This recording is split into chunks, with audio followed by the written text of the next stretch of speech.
Assalamu alaikum. Kai ba assalamu alaikum. Kai!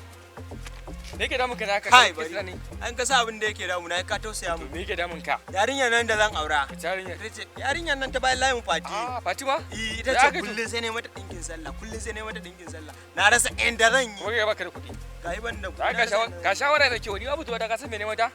Samun tare muka je muka koyar da ote. Na zo kira wata muka je gurin talakawa ta ga komai da komai. Daga baya na kira wata na awaya ce ta ka bada dinki na muka ce dinkin na ya bata.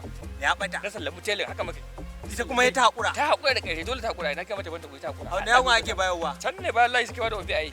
Bari mu fara kiran ta wani ce. Kira ta ga mata ai an gama kai ka take saka ai haba. Ka ga wannan kai. Ka zo da yawara. A ban dan wai mata na ka muke musu yanzu an gama da yin sanda. Ide lalu ne kai yanzu. Bari ga mata. Hello baby na.